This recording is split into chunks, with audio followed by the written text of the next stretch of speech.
Hello and welcome back to Money Never Sleeps. My name is Taimur from M&A Wealth. If you'd like more information about what you hear during the show, give us a call at 866-973-3627 or visit us online at mandawealth.com. And while at my website, click on the page to check out past shows and subscribe on Apple Podcasts or Spotify. During our show today, we're going to consider the impact debt can have on your current financial strategy and your eventual retirement. A U.S. News and World Report article, 16 Things to Do When You're Deep in Debt, offers some outstanding information and tips that I think will fuel an excellent conversation today. Let's get rolling by first detailing what it means to have a burdensome amount of debt. According to the Federal Reserve Bank of New York's Center for Microeconomic Data, America's household debt jumped to $17.5 trillion in the last quarter of 2023. That's an increase of $212 billion from quarter 3 of 2023. Furthermore, the average American credit card balance increased to $1.13 trillion in quarter 4 of 2023, a surge of $50 billion from 2023's third quarter. And mortgage balances trended up to $12.25 trillion in quarter 4 of 2023, a bump of $12 billion from quarter 3. A lot of financial services professionals urge their clients to ensure their debt-to-income ratio doesn't go above 30%. For example, if you make $100,000 a year, you should have a financial strategy that positions you to use no more than $30,000 of your income to pay off your debt. However, you should be aware that other financial services professionals suggest a debt-to-income ratio that doesn't go further north than 35%. Yet another common strategy step is that if half your income is being used to pay your debt, it's time to update your financial strategy.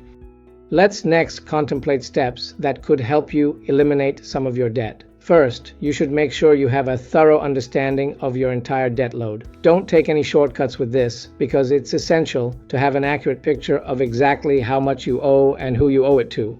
This move can be all the more important if you have multiple spenders in your household. After you understand all your debt, you should consider sitting down with your spouse or other family members to build a monthly budget you can rely on. A budget can be helpful because it shows exactly how much money is moving into your bank account and how much is moving right back out. With these details, you can sit down with your financial services professional to find opportunities to reduce your spending so that you can use the money you're saving to reduce your debt load. If you have a lot of debt, bankruptcy may be an option you want to discuss with your financial services professional. According to data from the federal judiciary, overall bankruptcy filings surged almost 17% between 2022 and 2023.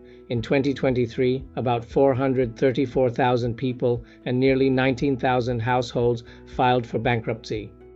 While bankruptcy does temporarily damage your credit, which makes it more difficult to get good offers from credit card companies and lenders, it's a solid way to get on your feet and start your financial strategy over again. You should note that the bankruptcy process often necessitates hiring a bankruptcy attorney. In certain situations, credit counseling be a great move. For example, certain counseling agencies can work to lower your interest rates with your current credit card companies. If you go with this option, it's important to work with a nonprofit counseling agency that's affiliated with the National Foundation for Credit Counseling or the Financial Counseling Association of America. The U.S. Department of Justice also compiles a list of credit counseling agencies that have been given their approval. Utilizing the expertise of a credit counseling service and a financial services professional can be a powerful way to eliminate your debt. The article has more info and insights that I think are helpful, the next of which is choosing what debt source you should try and pay off first. If you aren't able to pay off all your debt immediately, you may want to consider focusing on the source of debt that's currently your tallest financial hurdle. Prioritize paying off big items like your home and vehicles first, and then move on to debt sources that can't be discharged, like unpaid taxes and student loans. From there, you can focus on unsecured debts like your credit cards. Regarding credit cards, it may be beneficial to call your credit card companies and review your accounts. Earlier in this show, I explained that using a credit counseling agency to try and cut your interest rate can be a solid option, but often you may be able to do that work on your own. Assessing your overall credit card picture and then having a thorough review with your credit card companies can be valuable.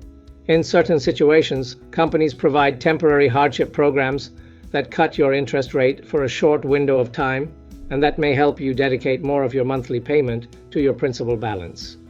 One important note here: if you reach out to a credit card company to discuss possible options because you're struggling to pay what you owe, your credit limit may be reduced.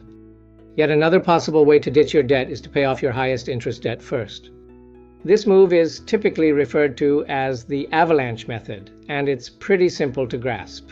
For example, if you have 3 credit cards and each of them has a considerable amount of revolving debt, you can use the avalanche method to select 2 of your 3 cards to pay the minimum amount on each month. But with the third card, which should be your card with the highest interest rate, you prioritize paying as much as possible each month with the goal of getting it completely paid off as quickly as possible. Just be sure you don't pay so much on your card that it makes it harder to pay your monthly bills as well as for necessities like groceries and gas. When this card is paid off, you then take what you're saving and focus on the credit card with the next highest interest rate. From there, you repeat the process with your third and final card. While the avalanche method may be a good option for many of you listening today, it's not your only option. In fact, an entirely opposite strategy may be the way to go. You heard that right. Paying off your smallest debt source first could have lasting benefits. While it may seem like the avalanche method is always the best move, the truth is that it may take a long time before you see any reward. That's why some financial services professionals suggest first tackling your credit card with the smallest balance while continuing to pay at least the minimum on your other cards. Once you've paid off the card with the smallest balance, you shift your focus to the card with the next smallest balance. Let's discuss credit cards a little more. Transferring a credit card balance is another way you may be able to get out from under some of your debt.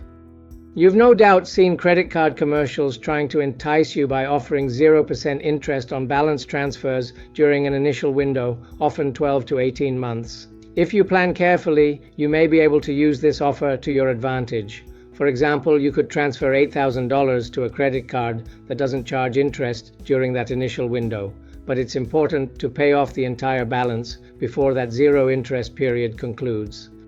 Of course, there are some possible pitfalls you should be aware of, like the fact that you generally only qualify for a credit card with zero interest on balance transfers if you have outstanding credit. Additionally, you should factor in that there may be a balance transfer fee that's often 3 to 5% of your balance. If you have any questions about your retirement magic number, your retirement strategy, or any other parts of your financial strategy, visit my website at mandawealth.com.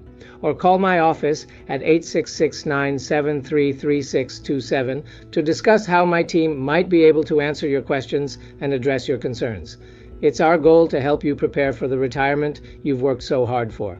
Disclosure: all matters discussed during the show are for informational purposes only.